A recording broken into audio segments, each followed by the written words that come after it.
Phil, thank you so much for being here. My pleasure. Thanks for having me. Oh, it's our pleasure. And I'm surprised, I guess, that this is your first appearance on the Faith Matters podcast, especially given that your life and work and example has honestly meant so much to us as an organization over the years. So it's an honor to have you here. Thanks. I have a generic face and get lost in the crowd. I don't know about that. Well, we're very excited about this book. And I wondered if maybe to start, if you would give us some of the context, given that there was an original version of this that came out in 1986. Maybe you could talk about that and why you felt that was necessary at the time and how it sort of transitioned into today's version.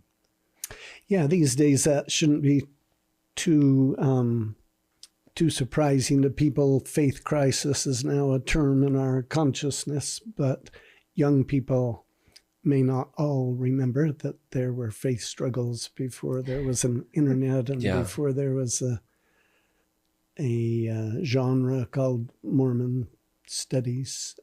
So back in the 1980s, I was still in graduate school and had personal difficulties, including studying religion and realizing I was quite naive about religion, even though I was swimming in the pleasant stream of the goodness of my Latter-day Saint faith. I still had to encounter new things, a good deal more than happens on the popular internet ecology, shall we say, ecosystem. And then I had a series of clobberings in my private life, and I decided I had to take stock of where am I. I'm going to try to write out where I am, and in the process of doing that, it seemed to me that some associates, friends that I admired would also be nice. I'd make a corporate enterprise at it and try to gather a series of essays to try to be constructive for those who were struggling with questions or had one foot out but wished they were in, or had 2 feet out and were being bitter but wanted to talk it through. I envisioned people like that. So I gathered some folks who were smarter than I was to have the collection, and I slipped my own essay in there in 1986. Wow. I was curious, as you finish this project and you look back, what do you think feels like the biggest difference, maybe between the contributors and or just the context of the church or your own faith? Were there things that left out at you that feel like they've changed since 1986? Yeah. Well, the world has changed a bit since 1986. The Berlin Wall was still a live thing. So was the Soviet Union. I was broke and taking a pause in my doctoral program because of some of those hard things, wondering if I could go back and finish that or not. I was newly divorced. I didn't have a job. And so I was writing from a stressed place. The world has changed. The nation's in rather a different place. I'd say like 2 or 3 generations from that place right now. And I personally am. So all those things have changed, but the fundamental issues of how shall we hold together the integrities of our minds and our hearts and spirits in a Latter-day Saint context, what would that mean to me now that I know how to ask hard questions, and now that I'm not afraid of whatever answers I come to? So those are some changes. I have more women authors in this new version than I did back then, and I took a little bit of sniper fire back then for not having more women, but my critics were a trifle presumptuous in that a couple of them had to drop out for various reasons, by writer block or by professional precariousness, that they thought they'd better hold off before they made a public statement, or in one case, a person lost their faith while they were trying to write their essay. So we had a bit of a paucity of women because of some unfortunate fallout like that, not because we were oblivious to that, the idea that that mattered. Yeah. I'm curious, along those same lines, I guess, and, you know, in my own limited writing, sometimes I will look back at something I wrote 5 years ago or 10 years ago and see a quite dramatic evolution of my own thinking. And I will have written something that I either sort of like in a nuanced way don't really believe anymore, or that I straight up disagree with. And I'm curious now, and this is very different for you, being professionally trained and having written a lot for many years, but I'm curious if you look back at your original essay in 1986, if there are clear points that you make that you now see differently, and if there are, then what they might be. Yeah, that's a good question. I should have brought that book so I could look. I wrote that around, organized it around 15 thoughts or 15 points that I made that articulated the structure of my faith.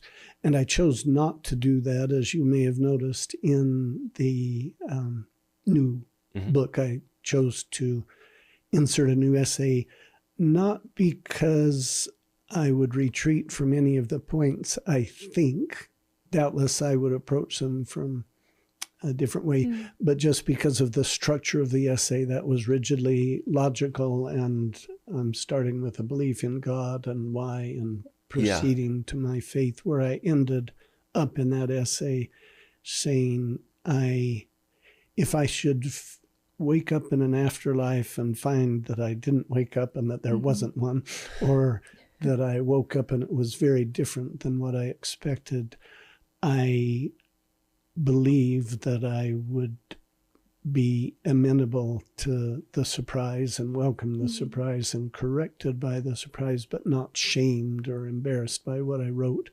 What I wrote, I know to be true metaphorically as something worth living into. I believe it to be literal.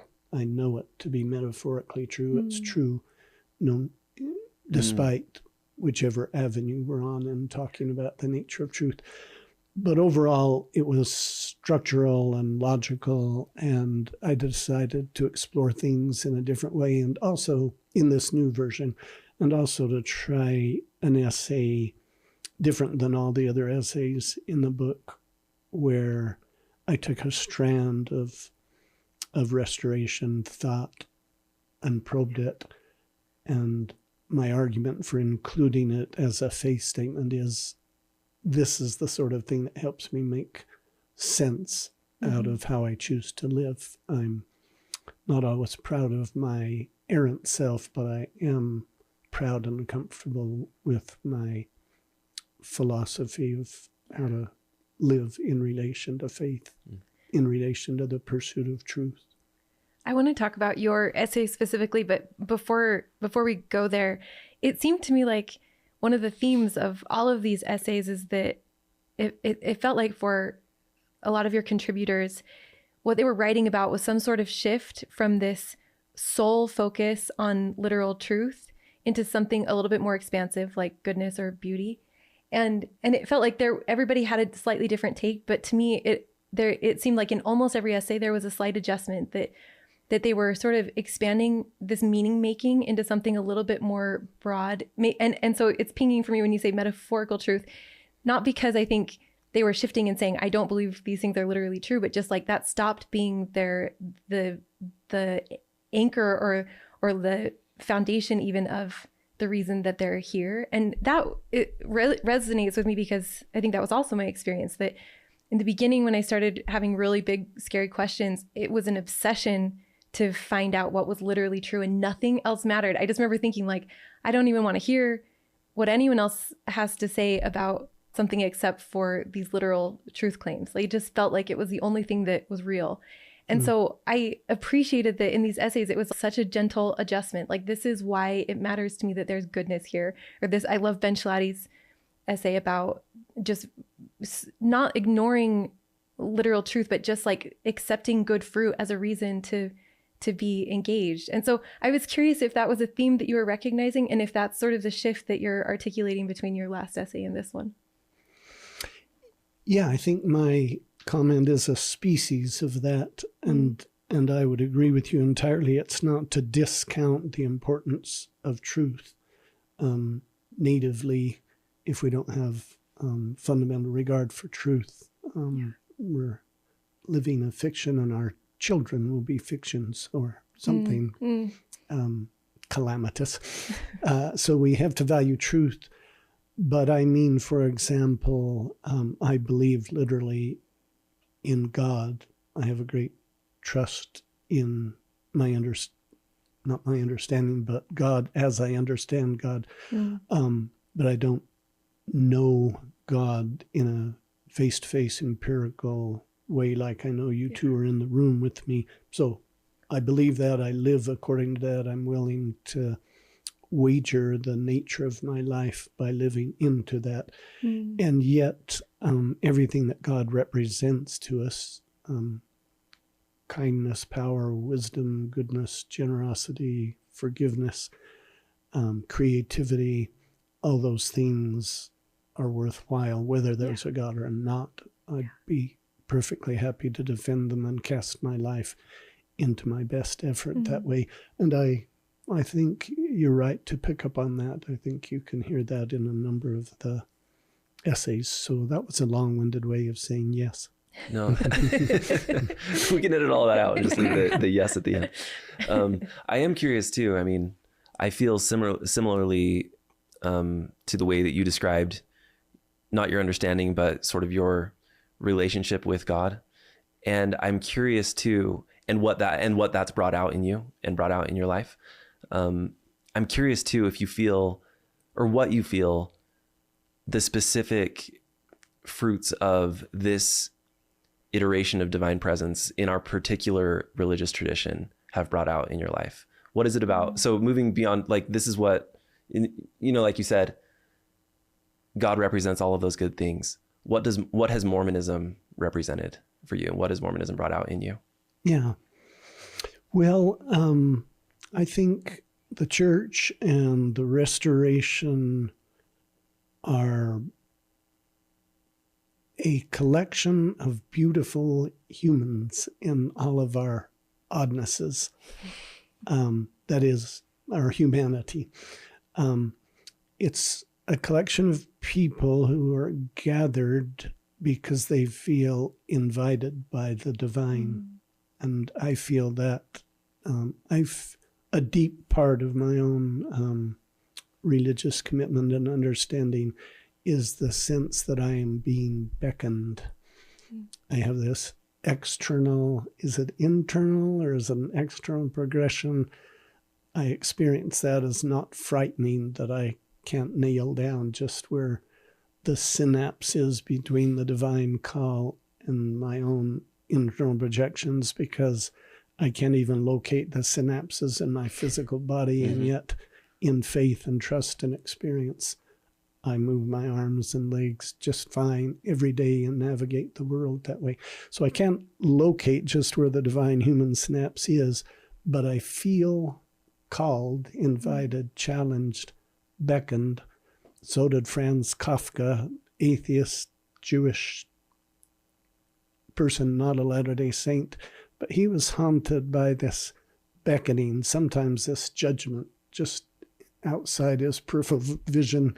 He tried to get there and write a parable about it and hated. He felt a knock at the door. He felt judgment. I don't feel it so much as judgment, but an invitation. And through Joseph Smith's teachings and own revelations, that beckoning is a come to me from the divine. And I really mean come, like become. A growth, that which is true, beautiful, noble, virtuous, lovelier, of good report, will lead you towards me, even to a transformation of self. And I feel that keenly. It's true whether it's true or not, in the sense that Joseph painted it. But I find that painting compelling and worth living into. I love the culture that the saints have formed around their beliefs, the culture of saying yes when you're asked to help. Mm-hmm. That sounds simple, and we don't have a monopoly on yes, but we have a very strong culture of response to need. I love the clumsy, imperfect, erratically achieved system of ministering, as we call it these days. I want to serve everywhere I can serve, like you two, but I like having the obligation of don't neglect those around me who I might or might not naturally associate with. I like having a baseline of looking after a few people in addition to all the needs that bear themselves more dramatically all the time. I like, for all its difficulties and weaknesses, if someone were asking me for suggestions, I'd have some about our lay-oriented church. But basically, it's nice that we don't migrate out our religiosity. This is for us to do for and with and among each other. I like the insight intrinsic to the Restoration that the essence of meaning making is relational. Mm-hmm. Richard Bushman once said in his biography of Joseph that Joseph, in relation to the problem of polygamy, Joseph did not lust so much for women as he lusted for kin. And though that's an oversimplification of a difficult topic, that kin thing, which is the root of kindness and the root of kings and kingdoms, that relationality is of the essence. It's of the essence, as Terrell recently pointed out in a new little book on agency, it's of the essence for agency to be a real thing, but relationality is where meaning is generated, and the Restoration has a profound theological expression and understanding of that. So those would be some examples. Yeah, thank you. I thought it was interesting the way you write about theology, including part of this experience, like personal experiences sort of informing theology too. Because I think that I separate theology like it's this thing outside of myself that I have to reconcile and, sort of make sure that I can figure out how my experiences translate. And I liked this. It felt like a little bit of a reorientation to me to be considering and triangulating my own lived experience as part of my theology. But because you said polygamy first, I'm going to go here. But what have I Why done? did you open that door, Phil? I think a lot of people who are going to pick up this book are picking it up because they're saying, but like all of those things that you said are true. I mean, they can be true. And like, at what point does the parts that feel hard outweigh the things that feel good? If there's not necessarily knowledge about an objective truth, it feels like that things get a little bit more tricky when you're not anchored to something that everyone can agree is true. And I think that can be why doubts and questions feel so earth-shattering, because it feels like you become unmoored and you're trying to decide if that list is good enough to keep you here. Yeah. Well, I have no business judging anybody else who concludes otherwise, but if people pull away and miss it and recognize there was something good and healthy about it, but they think that the bad outweighs the good, but they wish they could talk that through with people, then that's what this book is about. Is I don't personally believe that, and there's a vast richness and a way to address any of the problems that anybody wants to bring up and locate them somewhere. But on the other hand, if you feel to pull out and don't want to talk about it and don't want any Mormon dude or dudette pressing on it, we're friends. Let's go Yeah. Let's go have a nourishing spinach-infused root beer together. I did not know where that was going. Theology, I define in my essay in the book, I construe theology as a meaning-making exercise. Mm-hmm. It's the art and the discipline of meaning-making at the vortex of three influences.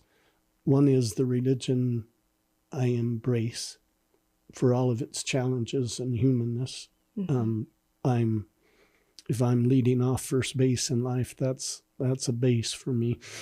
And one is reality, the external world as far as I can make it out by careful attention to scholarship and the best thinking and fellow humans traveling and their experience, and science, reality as far as I can make it out. And the third leg is my experience and my judgment. So to say I believe all these abstract things, I can only do that through my own wits and my own experience. And well, I used to think of God that way, and that didn't pan out. Mm-hmm. I used to think God, maybe as a boy, is the person who, if you're good enough, saves you from every hard thing. Well, maybe not anymore. So I have to react by judgment, experience, and experiment, feedback, admiration for others and how they're living, or taking a dim view of others and how they're living. It's very organic. It's very alive. It's innately and essentially relational. Yeah.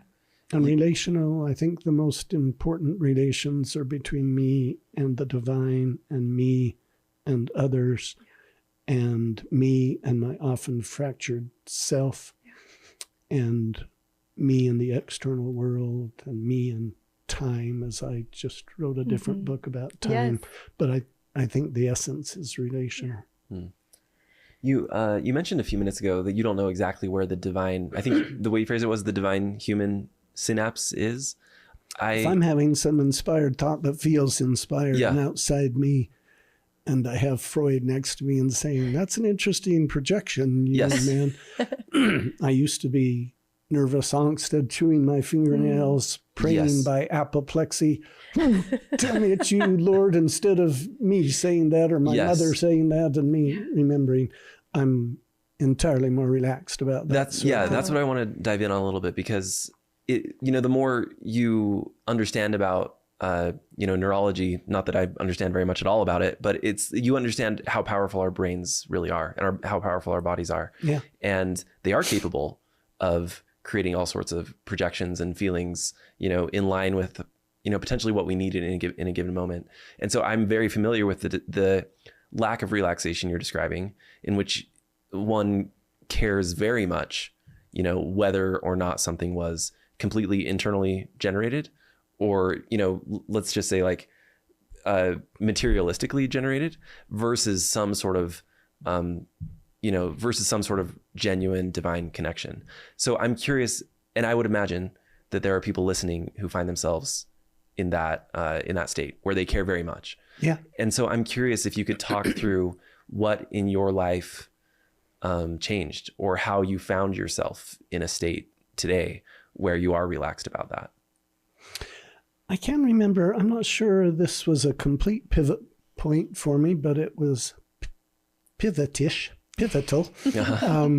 I was taking a course in graduate school on religion and psychology, and at one point midterm, the professor suggested the wisdom of surrender the need to know. And something about the place I was in and the spot in that course and the respect I had for this professor, I guess unconsciously, or maybe more as an emotion than a thought, I encountered the idea, oh, can we do that?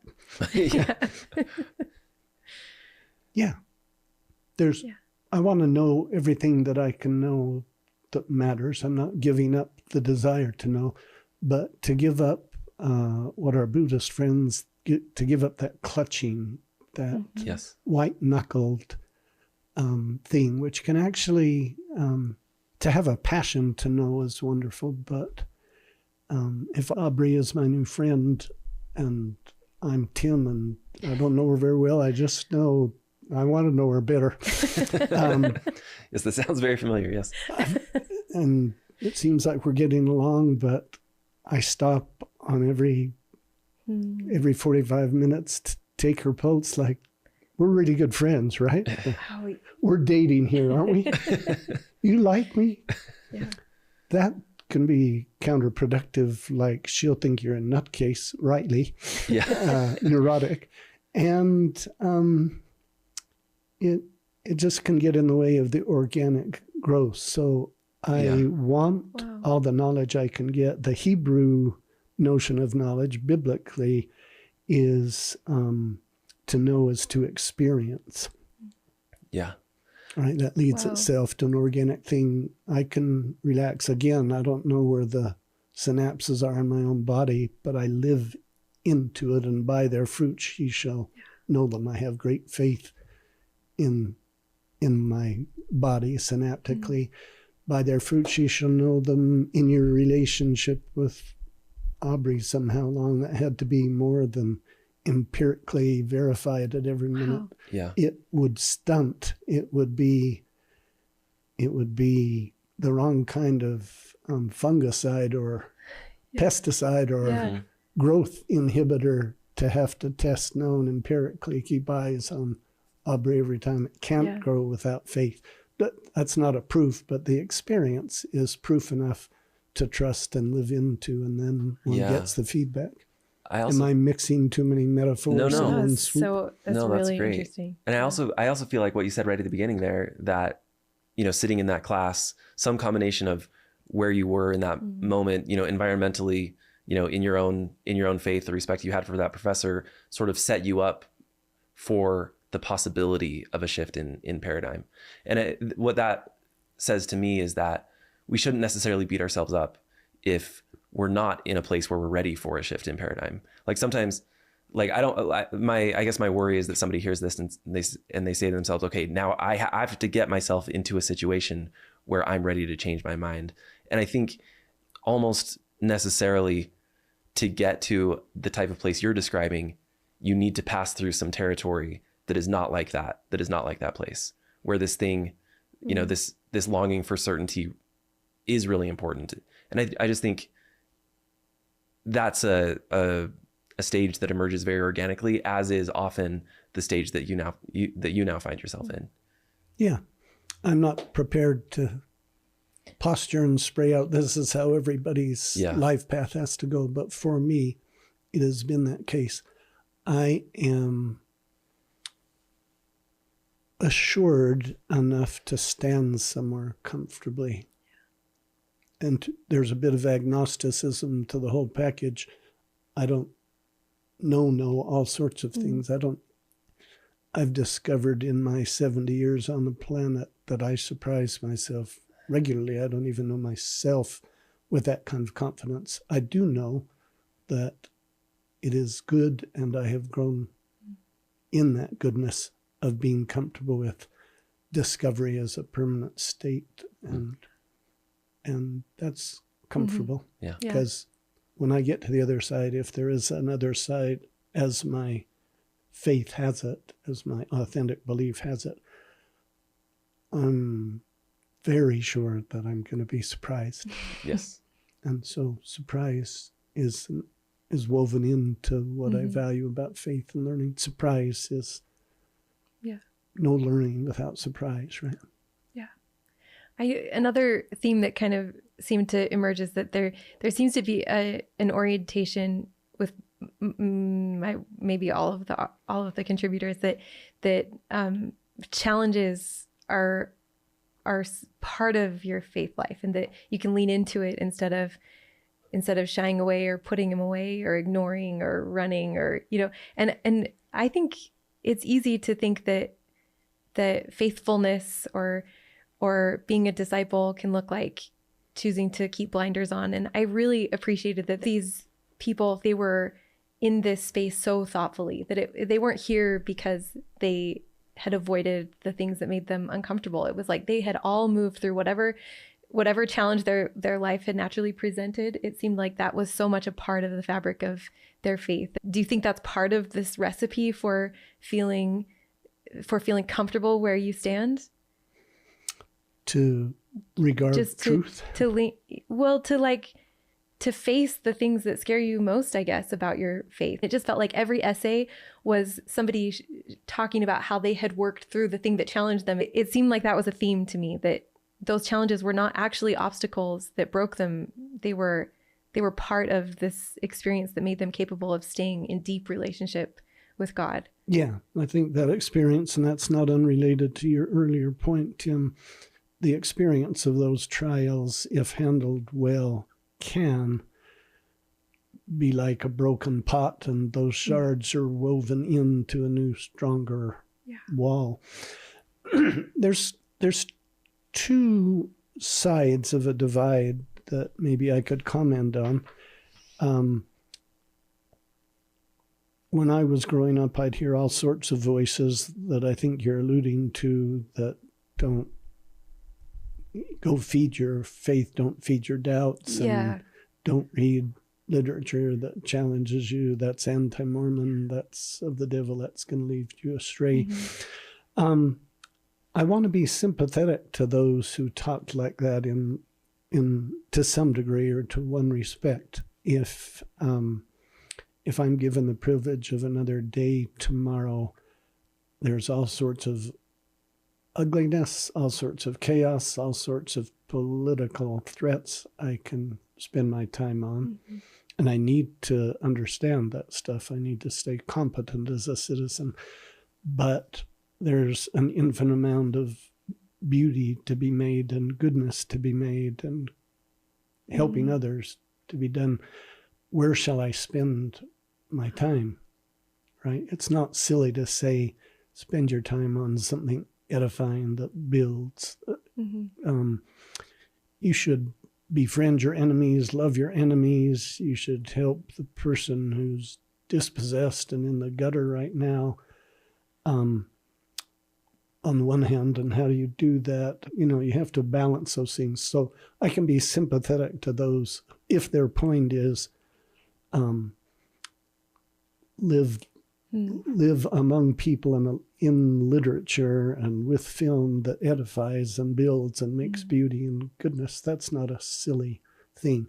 But if we do that in a way that is fear-driven, or that's dishonest, or afraid to address real hard issues, then that gets to be a problem, because reality matters as an essential part of my meaning making.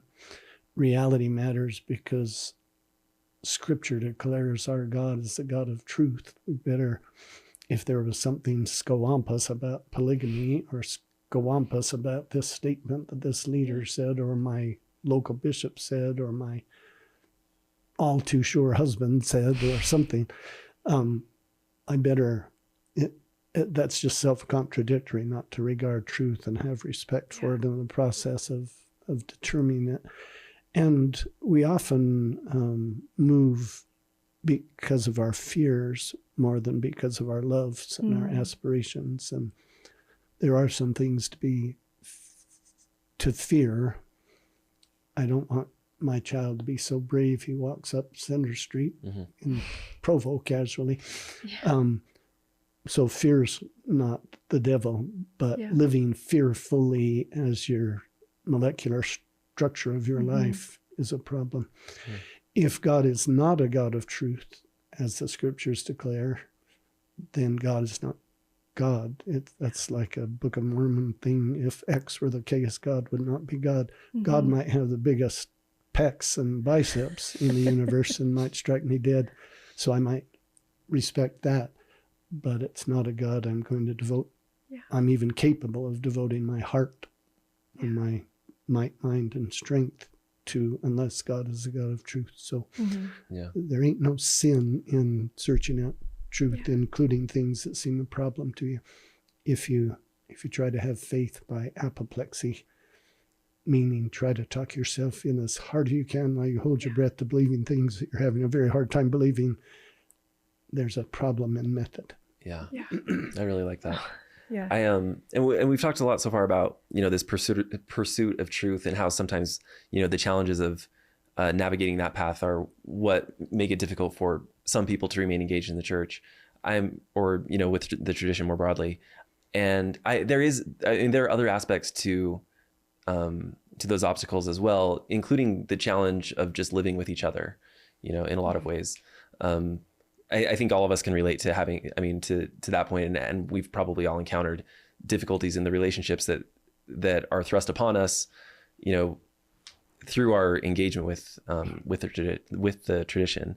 And there's a lot of different aspects to that as well, but one of them that you address, I believe in your introduction to the book, is this one in which we can't see friends as friends in some ways. And you write about this as an autoimmune response, I believe. Would you mind sharing that metaphor and what you mean by it? Yeah.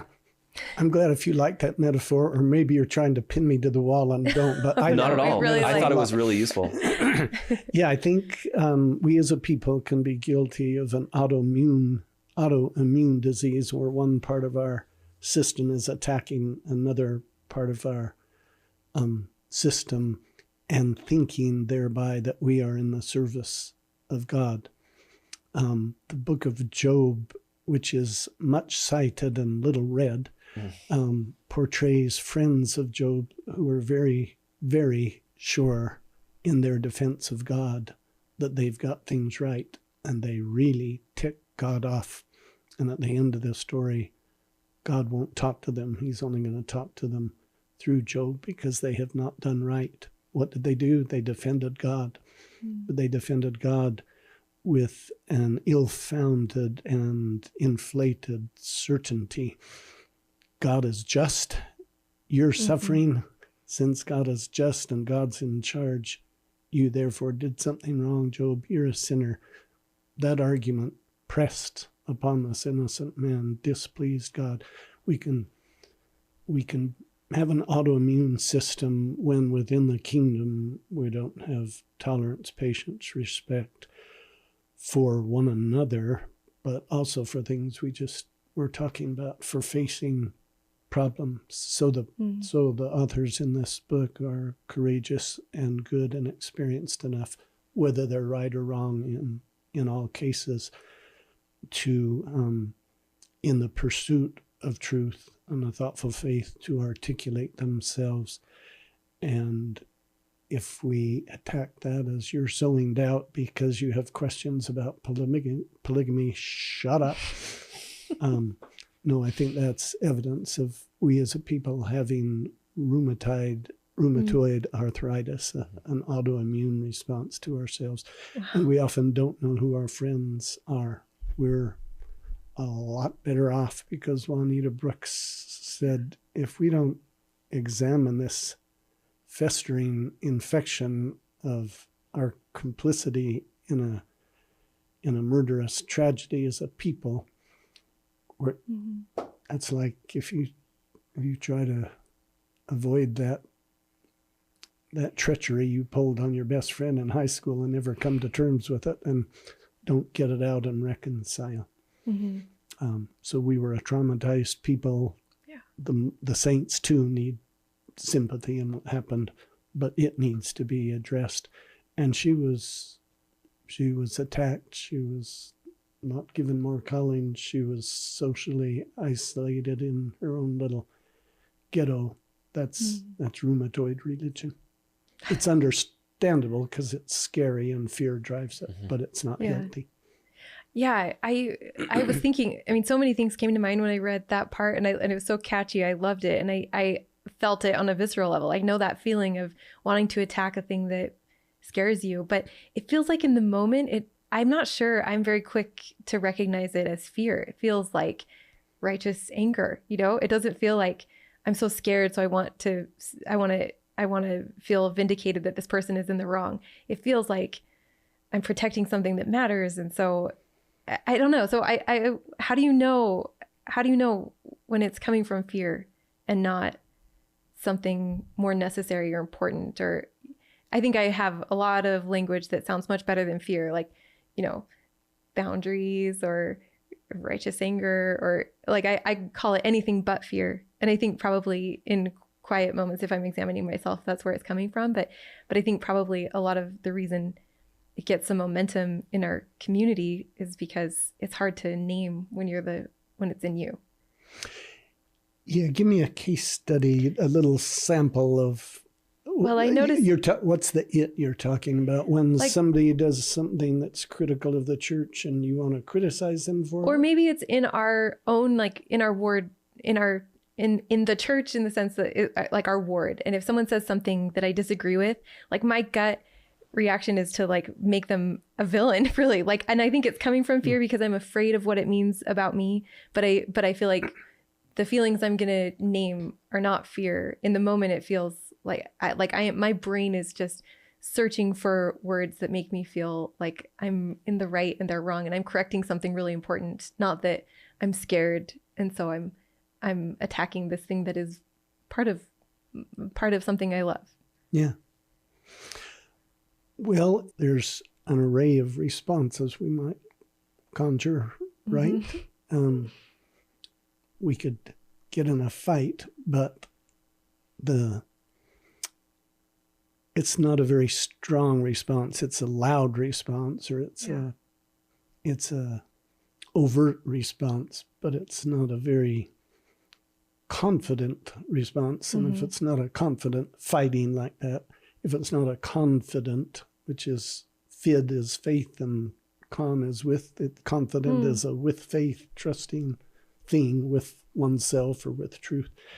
I do the same. I can't tell when I'm being defensive. I'm a great warrior for the right until tomorrow, and then my gut feels it before my brain feels it. You didn't have to handle that way. Sometimes when somebody says something offensive in Sunday school, silence is the most common form of love and respect. But if somebody says something that is racially offensive or unloving towards our LGBTQ brothers or sisters, potential damage is intrinsic there, and that probably does require a response. So I'm definitely not advocating not responding, just I always regret it when it's not a more confident, measured response. Often formed the people who are really lovely at this, who's a public figure like Laurel Bennion or like Marlon Jensen, I've noticed often proceed by asking a question rather than aggressive counter assertions. Yeah. I can think of a story that Lowell told. I don't know if he told it in writing or told it to me, but a person was going on about the imminent, the nearness of the second coming, and Parley Pratt said it was 10 minutes to midnight back then. What time must it be now? And going on and on. And Brother Bennion's response was to the teacher, Brother Bill, should I plant my crops this fall or not? or I don't even think he said the or not. So he wasn't being snarky, but he was trying to find an interrogative way of inducing a pause and a questioning on the person who's talking. So gentle, confident, loving, awareness that I've done plenty of stupid comments myself, but phrased as a gentle question to prompt dialogue rather than to shut it off or verbally strangle the other person. You know that as well as I do, but I just am thinking of the hundreds of comments that I regret coming out of myself, and they go better sometimes. I love that. Yeah. What about people that are hearing this and thinking, that they find themselves on the other side of the autoimmune response. So it's not trying to prevent, they're not worried so much like Aubrey articulated of like trying to soften what might be the autoimmune response, but they've been on the receiving end and they feel like there's no room for me here. They've been on the receiving end, meaning they've been attacked for some of their beliefs. Yes. Yeah. Or maybe they, maybe they were the ones in Sunday school and things were going fine and they said, okay, I feel safe to make this comment, which might be a little bit different than you hear. And in response, they get that attack and they feel shut down. And in practical terms, they start to question if there's a place for them in the church. What counsel might you have for them? Well, I've certainly been critiqued with piranha teeth. When I wrote my first academic book, Mormons and the Bible, I was let know I would never set foot on BYU in a speaking capacity or an official capacity. Really? Whoa. And I'm not saying that represents BYU, but a influential professor, it came to me, had said that man will never come. So by doing scholarship, you can be critiqued. Yes. And that's part of the point of my book, of my introduction in this book, is you're not going to agree with every thing you read in here. Probably various of the authors stand on different sides of the issue. When we attack fellow believers who are trying to help people work through problems instead of avoid them, we as a people have an autoimmune disease, and we ought to be thoughtful. And whoever's being critiqued, whether the author's in this book or whether there's a person you're thinking of when you pose that question to me, yeah, that's bad and that's not good. But I know the experience too. So if my experience is, you don't like me, I don't like you either, that's just not usually very helpful. Juanita Brooks, who we talked about a moment ago, experienced isolation and she could have walked away, and her response to that is famous. Maybe you've heard it, where she cites her father as telling her, Juanita, I can't say it eloquently and accurately right now, but the idea was, if I'm trying to run herd, it's better to ride along with the herd on the side, helping the margins and helping to define towards a desired direction. It's not very helpful if I abandon the herd. It's not very helpful if I confront the herd and get trampled. Yeah. But to ride shepherd alongside, ride cowboy alongside, we have to do that with some humility, because I've had instances where I thought I was the heroic renegade enlightening everybody else. And, I was dead wrong about that. Yeah. So I have to be careful. But I think our friends who have been attacked, whether they in error or whether they have something important to say us, like Eugene England or Laurel Bennion were on race issues back in the day, they did more good by not yielding and not running, but loving, respecting, and I don't believe this is right. Yeah. And that's a hard position to stay in for long periods of time. It is. Again, I don't judge anybody who can't do it. I can even think of cowardly things I've done in my younger life, so I'm sure I've responded differently in different situations. But my judgment now is that there definitely is a great pith of worth to membership in the church and what can be done within it, despite the fact that we're all honorary members of the Kelm First Ward, which is a reference to James Goldberg and his associates' brilliant and terribly amusing account of first-generation Jewish converts to the church in the real city of Kelm. Yeah. It's a fictional account of the real city of Kelm in Portland, and it's hilarious. And we're all doing hilarious human things. But together there's all sorts of love inside and light Yeah. to take advantage of. Yeah. Thank you for that. I think when you feel that pressure coming from other people in the room, it goes so far to just know that you're not actually all by yourself. And it's so helpful to have essays like this that just reiterate that everybody knows that feeling of feeling like you're kind of on the outside in a way that is painful. And it was a gift to see these people show up in all of these different areas of expertise and life experience, articulating that in one way or another. And it felt like just this reminder that this is part of a human experience that can also be made sacred.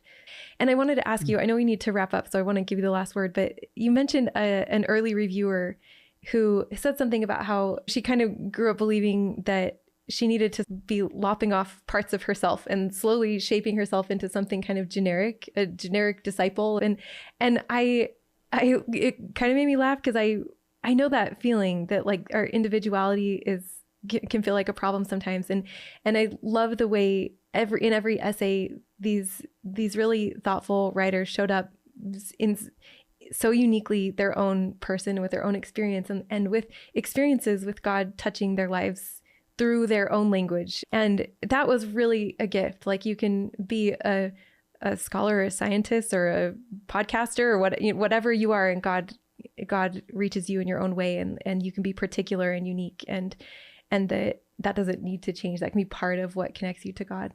So I would just love to leave you there. And will you just end with your takeaway from both of these projects as you looked back? And what have you learned about the way God works in particular lives? Yeah. Well, the first word that comes to mind is in surprising ways. The rich variety of God's wisdom shows up diversely. And I don't begrudge the church having a correlation department, because relation is of the essence, as I tried to suggest earlier. And we don't need chaos. Chaos and the absence of law in the secular world is more dangerous than autocracy. So organization is good. God organized and created. We need to correlate. What we don't need is white-knuckled censorship, as though American business attire from the 1960s is the way that God wants us to dress on every occasion, because it's hard to correlate and sense your human experience in relation to the divine. And isn't that marvelous? Isn't that marvelous? God's ways, God's love, God's forms of action, as the book attests and as lots of other things attest, comes as it will. We can't correlate human experience in response to the divine. So we have scientist Steve Peck, who's like a brilliant 14-year-old kid in a 60-year-old body. Every time a new thing in nature happens, he can't stay in his own skin for joy. The God who dances, the God who creates, is his portal. We have brilliant theologian Deidre Green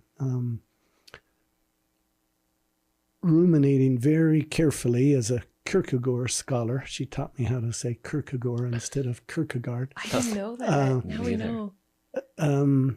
Approaching, one path to a thoughtful faith is having a thoughtful love, and she explores the relationship to those. Beautiful writer Christine Hagland, writing about beauty itself as not decoration and amusement or diversion, but as a path to the holy. These are different modes, right? These are different paths experience. They'd honor other aspects of the gospel, but let us not be guilty of damning God, shall we? By which I mean not not sending God to hell, which we have no capacity for, but confining God into a little small space. The God of the universe is larger than our little conceptions. Yeah. Well, thank you, Phil. Your thoughtfulness that you approach these things and the love that you approach them with is so evident, being here with you. And so in that sense, you're really practicing what you preach, and we really appreciate that. And thank you for You're being very here. kind. That was wonderful. Thank you. Thanks, Phil. All right, thanks so much for listening. We really hope that you enjoyed this conversation with Phil Barlow. We also wanted to let you know that Phil will be part of the Big Questions series with Laurel Givens at the Compass Gallery this month. So you can go to thecompassgallery.com/events for more information. You can find Phil's book, A Thoughtful Faith for the 21st Century, on Amazon. And all of the original essays from the 1986 volume of the book have been made available for free at the Scholars Archive at BYU. So you can go to scholarsarchive.byu.edu to find those there. Thanks so much for listening.